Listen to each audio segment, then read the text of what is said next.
بسم الله الرحمن الرحيم نحن نقص عليك نبأهم بالحق إنهم فتية آمنوا بربهم وزدناهم هدى. All right, let's jump right in. We're going to tackle a question that, let's be honest, everyone has wrestled with at some point. It's one of those big, universal questions, and we'll be exploring it through the lens of Sayyid Munir al-Qabaz. It really gets to the heart of fairness, faith, and, well, why the world is the way it is. I mean, you see it everywhere, right? Natural disasters, suffering, things that just don't seem fair. And it makes you wonder, if God is supposed to be perfectly just and good, then where is that justice right now in our world? It's a heavy question, for sure. But the path to an answer, well, it starts somewhere you probably wouldn't expect. All right, so to even begin to answer that big question, we have to pump the brakes and redefine a word we think we know really well: justice. See, most of us have this built-in idea that justice equals equality, but the framework we're digging into today says, nope, that's actually where we're all going wrong. And this is a total game changer. The way we usually think about it is justice is giving everyone the exact same slice of the pie. But hold on a second. Think about it. People are all different, right? We have different skills, different drives. Some people work their tails off, others not so much. So would it really be just to give the exact same reward to someone who creates something amazing and someone who does nothing? Actually, that would be a kind of injustice. This theological view says true justice isn't about equality. It's about merit. It's about giving each person what's due to them based on their unique abilities and what they actually produce. This quote from Imam Ali ibn Abi Talib it hits the nail on the head.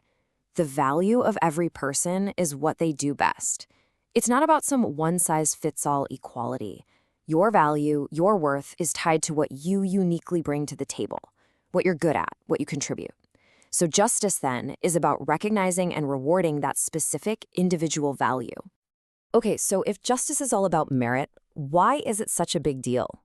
I mean, why is it considered a core principle of faith, like right up there with the big ones?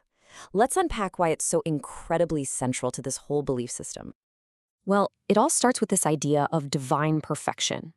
The belief here isn't just that God has perfect qualities, like wisdom or power. It's that God is the absolute source of all perfection itself. So justice isn't just another attribute on a list. It's an automatic consequence of that perfection. Think of it like this. You can't have a sun that doesn't give off light, right? In the same way, you can't have a perfect being that isn't perfectly just. It's a necessary part of the package. And this idea of perfect justice has two huge implications. First, if you look at the mission of the prophets throughout history, what was their goal? To establish justice here on earth. That's the whole point. And second, and this is a really key logical jump, if you truly believe God is perfectly just, then you have to believe in a day of judgment. Why? Come on, just look around. This world is not perfectly just. Good people suffer. Bad people get away with things. So for God's justice to be truly perfect and complete, there has to be a time and place where the scales are balanced, where everything is finally made right. So that brings us right back to the elephant in the room. If God is so just, why is the world filled with so much suffering? Why are there volcanoes, diseases, and all this pain? It seems like a contradiction. But the tradition we're exploring doesn't just offer one simple answer. It actually gives us 4 different complementary ways to look at this problem of evil. So we're going to break it down into 4 parts. We've got the philosophical answer, the scientific one, an ethical perspective, and finally a faith-based answer. Each one is like a different piece of the puzzle, and together they paint a much bigger picture. Okay, first up, the philosophical take, and it's a big one. It basically says that there's no such thing as absolute evil out there in the world. What we label as evil is really just a matter of our limited perspective. It's relative. Something might look absolutely terrible from where we're standing, but if you could zoom out and see the whole system, you'd realize it's actually a necessary or even a good part of the bigger picture. Let's make this concrete. Take volcanoes. From our point of view, pure destruction, terrifying. But from the planet's perspective, it's like a pressure release valve, totally essential for geological balance. Or what about mosquitoes? We hate them, right? They're annoying, they carry diseases, but they're also vital pollinators for some plants we might not even know about. And a lion taking down a gazelle? It looks cruel to us, but it's absolutely necessary to keep the entire ecosystem in balance. So you see, the evil isn't in the event itself. It's in our narrow point of view. All right, the second answer is more of a scientific, or you could say a cosmological one. And the core idea here is that the universe itself only works because of opposites. Everything from giant galaxies down to tiny atoms is in this constant dynamic dance with its opposite. For something to even exist, its contrary has to exist too. I mean, think about it. It's pretty intuitive. How do you know what light is if you've never seen darkness? How could you ever really appreciate pleasure if you'd never felt a moment of pain? They define each other. The sun is a fantastic example. Its rays give us life, warmth, everything. But the sun's core? It's a place of unimaginable destruction, a nuclear furnace. Life and death, pleasure and pain, they aren't enemies. They're two sides of the same coin. You can't have one without the other. The universe literally needs this tension to exist. Okay, our third perspective is the ethical one. This one is really fascinating. It suggests that God relates to us in two main ways, through what are called Jamal and Jalal. Jamal is God's beauty. Think of a perfect sunset, a newborn baby, moments of pure grace. But Jalal is God's majesty, his awe-inspiring power. And this is where things like earthquakes or huge storms come in. They aren't evil. They're manifestations of a power that is so immense, it's terrifying to us. And here's the key. Both of these paths, beauty and majesty, are designed to guide us. Some people connect with the divine through love and gratitude. They see the beauty in the world and feel thankful. But other people connect through awe and reverence. They witness that immense power, that majesty, and it humbles them. So from this viewpoint, a beautiful flower and a terrifying hurricane can, strangely enough, serve the exact same purpose, to make us stop and think about something bigger than ourselves.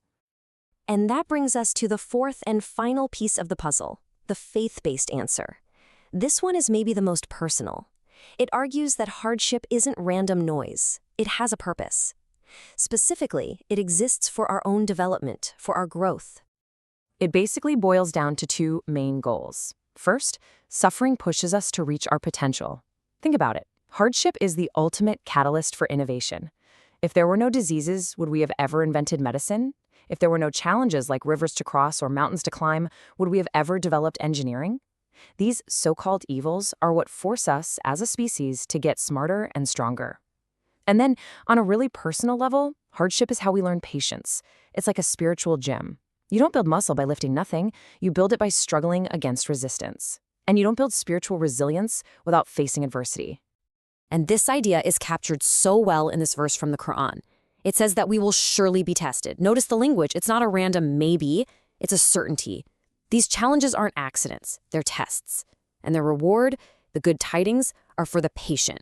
For those who, even when disaster hits, can remember the bigger picture, that we all come from God and to Him we will return. So, to really bring all these abstract ideas down to earth, let's look at what this kind of patience looks like in the real world. Because we're not talking about being passive or just letting things happen to you. This is about a very active, a very powerful way of living. There's this amazing story about Imam Hassan that just perfectly illustrates this. A man from Sham, who'd been fed all this propaganda and taught to hate the Imam, comes up to him and just starts insulting him, right there in public. Now, most people would lash out, right? But Imam Hassan does the complete opposite. He responds with just incredible kindness. He asks the man, "Are you a stranger here? Do you need food, a place to stay?" He offers to help him in any way he can. And the man is just stunned. He's completely disarmed by this show of character, and his hate just dissolves into respect.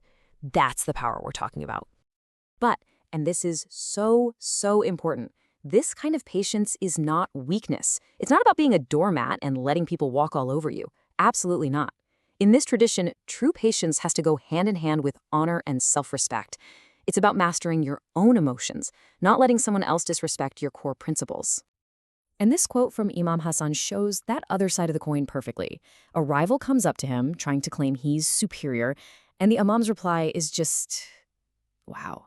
It's sharp, it's witty, and it's completely firm. He doesn't stoop to insults, but he draws a line in the sand with absolute confidence and honor. It's the perfect example of how you can be patient without being passive. You can be gentle and, at the same time, incredibly strong. So that brings us to the final thought I want to leave you with. How would our lives change if we really took this on board? If we started looking at hardship not as some kind of flaw in the universe, not as a mistake, but as an essential ingredient, as a catalyst for our own growth, how would that change the way you approach the next challenge that life inevitably throws your way? وصلى الله على محمد وآله الطاهرين وسلم تسليما كثيرا وحسبنا الله ونعم الوكيل